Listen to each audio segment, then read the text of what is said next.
국회가 최소 필요 경비만 남기고 특활비를 없애기로 결론 내렸습니다. 이 꼼수패기 논란이 일자 의장단 몫에 최소한의 경비만 남겨놓겠다는 것인데 시민단체의 반발은 여전합니다. 네, 문재인 대통령이 오늘 여야 원내대표와 청와대에서 오찬을 함께하게 되는데요. 어떤 얘기가 오갈지 관심이 쏠립니다. 정치권 이슈들 진수희 전 국회의원, 김형주 전 더불어민주당 의원과 함께 자세히 짚어보겠습니다. 두 분 어서 오세요. 네, 안녕하십니까. 안녕하세요. 어서 오십시오. 자, 문재인 대통령과 여야 원내대표, 교섭도 원내대표 5당 오늘 오찬이 있습니다. 오랜만에 이제 만나시는 것 같아요. 오늘 뭐 오색 비빔밥인가요? 그게 정식 메뉴로 나온다고 합니다. 이 협치를 아마 강조했다고 해석이 벌써부터 나오는데 어떤 얘기들이 오갈지 어떻게 해석하십니까, 김 의원께서는? 뭐 어쨌든 기본적으로 국회에 바라는 것은 정부가 원하는 어떤 최근에 어떤 규제 개혁과 같은 또 민생과 관련된 법안에 대한 협조 처리가 일차적인 것이고, 두 번째는 전반적으로 국회의 의미를 다시 규정하면서 국회 역할을 존중하는 뜻에서 협치를 해달라. 그리고 지금까지 사실은 먼저 이야기가 많이 시작됐습니다만은 개각 부분이 있지 않겠습니까? 그리고 여러 가지 많은 농림부 장관을 제외하고 개각을 미룬 것도 대통령 입장에서는 일정 부분은 야당이 추천하는 어떤 강요를 받아들이겠다. 이런 부분도 충분히 오늘 말씀 중에 나오지 않을까 생각이 들고요. 또 하나 최근에 남북 관계 문제에 있어서도 여러 가지 어떤 그 비핵화를 전제로 한다는 것을 전제로 우리가 어떤 남북 문제에 대해서 여야가 허심탄회하게 서로 비판할 것은 비판하고 협력할 것은 협정하자, 이런 부분들도 이제 들어갈 수 있지 않겠나 그렇게 생각이 듭니다. 신 의원님. 네, 오늘 마침 임시국회가 열리는 날이라서 또 타이밍도 좋은 것 같은데, 지금 김 의원님 말씀하신 대로 큰 틀에서 일단 어제 8.15 경축사에서도 이야기를 하셨지만 아마 판문점 후속 조치에 대해서 국회 차원의 협조가 필요한 게 있으면 좀 적극적으로 협조를 해달라, 이런 이야기도 하실 것 같고, 그다음에 이제 지금 경제 문제가 워낙에 심각하니까 그 민생 관련해서 조속한 처리가 필요한 입법들에 대한 처리 협조 당부, 이런 것도 하실 것 같고요. 아마 지금 특히 원내대표들을 초청한 이유는 여러 당이 지금 또 이 전당대회를 통해서 새 대표를 뽑고 있는 과정이라서 이번에는 이제 원내대표를 초청한 것 같고요. 아마 9월 정기국회 시작하면서는 이제 또 새로 되신 당 대표들도 초청하는 그런 자리가 마련되지 않을까 싶습니다. 말씀하신 것처럼 당대표 회동도 곧 있지 않을까 싶은데 그 시기는 좀 언제쯤일까요? 아무래도 바른미래당과 정의당 뭐 이렇게 포함해서 모든 정당의 당대표가 구성돼야 되고, 바른미래당이 9월 5일인가요? 9월 2일이고요. 9월 2일이죠. 그래서 아무래도 그 부분까지를 완결돼야만 정상적으로 모든 분들이 함께하는 모습이기 때문에 지금 뭐 어쨌든 8월 25일까지 더불어민주당부터 해가지고 계속 9월까지는 사실은 8월 임시국회가 있어도 실제로 반은 또 전당대회 중이기 때문에 의원들이 마음이 바쁩니다. 이제 나름대로 셈법도 복잡할 것이고 이제 그런 것이기 때문에 9월 첫 주 정도는 돼야만 이렇게 어느 정도 이게 각 당의 새로운 당 대표들과의 협의를 통해서 일정을 잡지 않겠나. 그리고 그때가 되면 이제 3차 남북 정상회담인가요? 아직 날짜는 정해지지 않았지만 그 회담을 앞두고 이제 만나시게 되는 거니까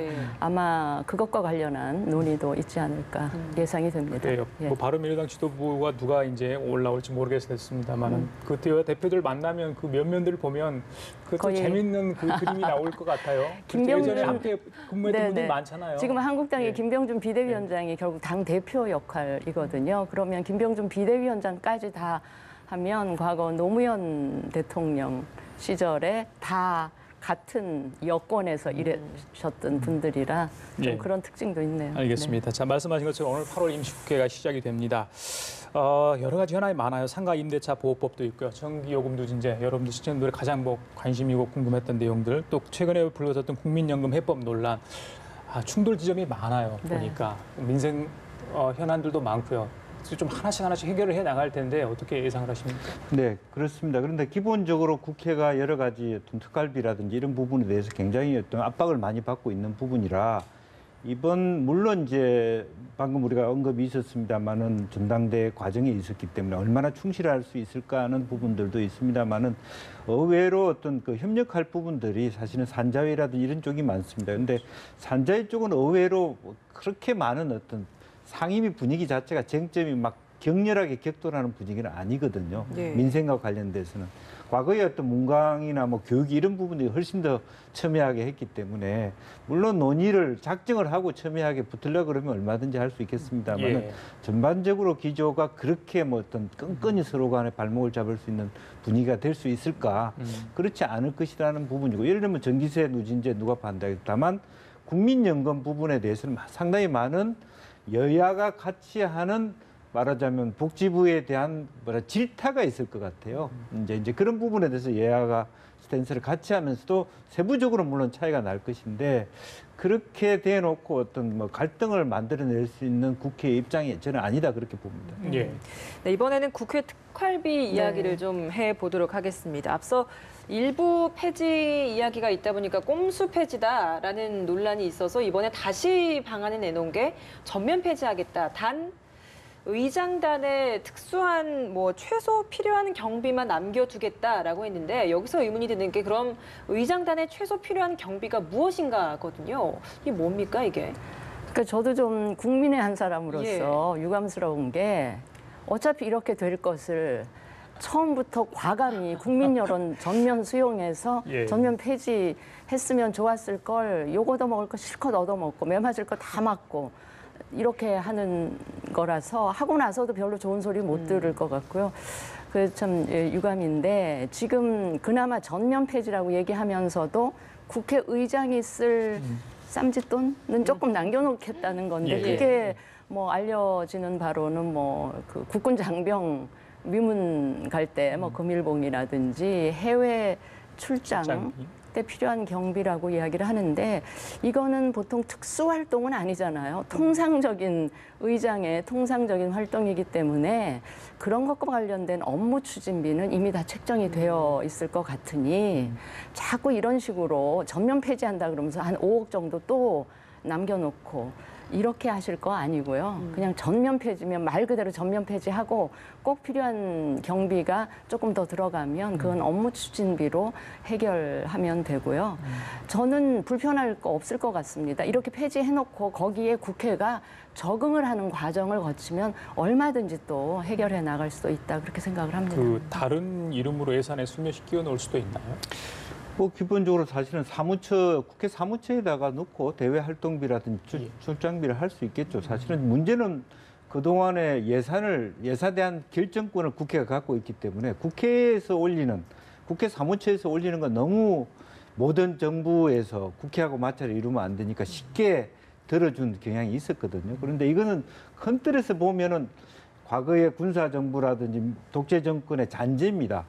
심지어 국정원의 예비비까지도 국회에도 넣고 뭐 각 부처에 다 넣었던 부분을 이제 털어내는 것이고 좀 더 명확하게 하고자 하는 것은 만약 정말로 서울시장도 예를 들면 제가 부시장시도 보니까 해병대도 가도 군인들한테도 주고 경찰한테 줘야 될 여러 가지 그동안에 해왔던 일들이 있어서 충분히 명백하게 밝힐 수 있는 그런 예산으로 짜야 됩니다. 예. 연말에 어떤 경비대도 뭐 위문도 해야 되고 그런 부분에 대해 사무처도 얼마든지 해서 정당하게 요청해서 그걸 받으면 되는 거거든요. 예. 또 예비부도 좀 남겨둘 수도 있고요. 사실 그래서 무조건 다 폐지하라는 것도 저는 실제적으로 그 말은 맞습니다만은 일에 있어서 할 수 있는 여지는 정확하게 항목을 만들어주라.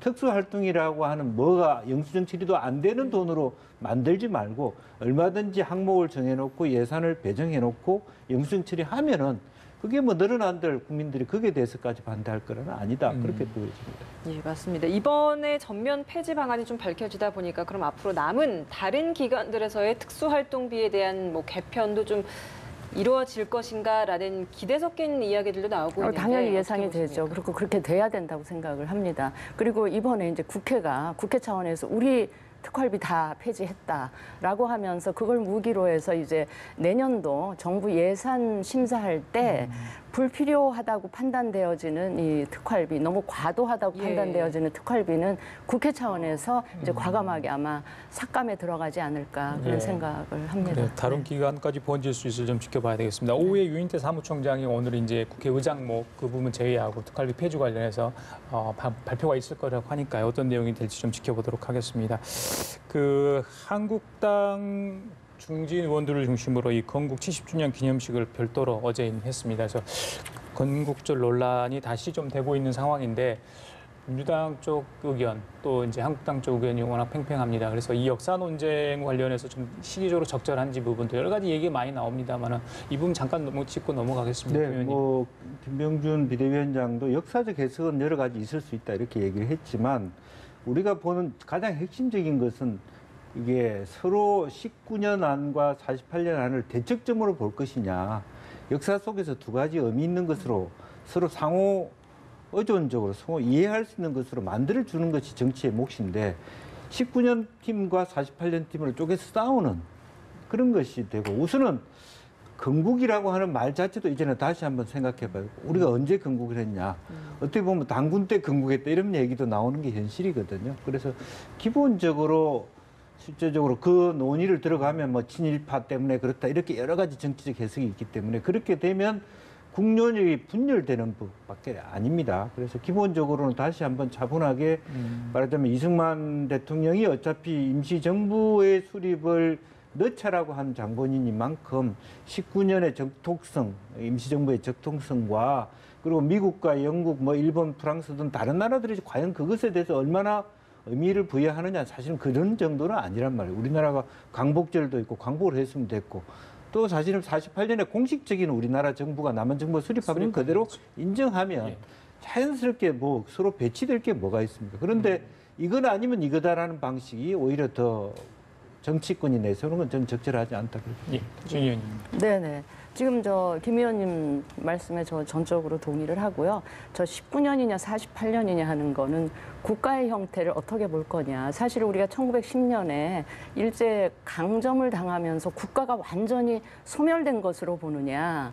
국가는 존재했으나 단지 주권을 잃어버린 것으로 보느냐. 뭐 이거를 좁게 해석하느냐 넓게 해석하느냐에 따라서 달라질 수가 있기 때문에 저는 이거는 좀 소모적인 논쟁이라고 봐서 최근에 바른미래당에서 이 이념 다툼 할 필요 없다. 이 백해 무익하다. 그러니 우리가 이 기념일로 하고 있는 개천절은 개천절대로 또 8.15 광복절은 광복절대로 우리가 정부 수립일이라고 하는 것 1948년 또 제헌절 이런 것대로 다 독특한 의미를 살리면서 우리가 기념하면 되지 않을까 싶은데 이제 한국당에서 이런 논쟁을 자꾸 촉발하는 거는 최근에 김병준 비대위원장이 또 이 가치 논쟁, 뭐 정책 논쟁으로 이제 끌고 가는 그 연장선상에서 8.15 광복절 즈음에서 다시 이게 불거진 것 같고요. 또 한간에서는 그런 지적도 있습니다. 이제 워낙 한국당의 지지율이 지금 답보 상태잖아요. 그리고 지금 지지율 조사 보면 한 10% 오늘 나온 결과는 20% 정도 그래요? 올라왔습니다. 그 정도는 과거의 전통적인 보수 층보다는 적은 지지거든요. 그러니까 기존의 보수층이라도 결집을 해보고자 하는 그런 정치적인 의도도 깔려 있는 거 아닌가 그런 분석을 하시는 분도 계시더라고요. 예, 이제 내일이면 한국당 김병준 비대위 체제가 출범한 지 한 달이 딱 되는 거잖아요. 네. 그러면 한 달 동안의 김병준 호를 좀 평가하신다면 몇 점 정도 주시고 싶으십니까? 글쎄요, 구체적인 수치로 점수를 제가 하는 거는 조금 적절하지 않은 것 같고요. 다만 이런 게 있습니다. 이제 김병준 비대위원장 입장에서는 지금 선거 때도 아니고 자신이 이 한국당 당내에 뭔가 이렇게 기반이 있는 것도 아니고 하기 때문에 인적 청산을 하기는 그런 동력을 갖고 있지도 않고요. 지금 상황도 아니고 하다 보니까 이제 가치 논쟁이나 이념 논쟁으로 끌고 가시는 것 같은데 문제는 뭐냐면 우리 국민들이 느끼기에 어떤 정당이 이제 한국당이 바뀌어졌다라는 거를 가장 효과적으로 인식하기 위해서는 사람이 바뀌어야 되거든요. 그러니까 이제까지 한국당에 대해서 국민들이 부정적인 그 인식을 갖게끔 만든 그 대표적인 상징적인 인물들이 있잖아요. 그런 인물들을 청산한다, 정리한다 이런 조치가 없이 그냥 정책 논쟁만으로 끌고 가면 국민들이 보기에 그냥 말로 하는 것이지 뭔가 가시적인 조치나 행동으로 보여지는 것이 없기 때문에 그 한국당이 혁신됐구나 하는 체감을 할 수가 없고요. 그래서 지금 저렇게 지지율이 답보 상태에 있는 거기 때문에 저는 그렇게 생각을 해요. 예. 굉장히 어렵겠지만 정책 논쟁, 가치 논쟁만으로는 그 필요 조건이긴 하지만 인적 청산이 없이 해가지고는 충분한 조건은 못 된다. 그래서 아마 인적 청산을 아주 소수라도 하지 않으면 이 상황이 그러니까 김병준 호가 나중에 제가 이거는 섣부른 판단이나 평가일 수는 있는데 썩 성공에까지는 이르지는 못하지 않을까. 예. 인적 언제쯤 청산이 생각을 필요할 합니다. 것이다. 네. 언제쯤 하는 겁니까? 이 가치 논쟁, 그러니까 정립을 먼저 하겠다는 것 같은데 인적 청산의 시일이 그렇게 오래 걸릴 필요가 있나요?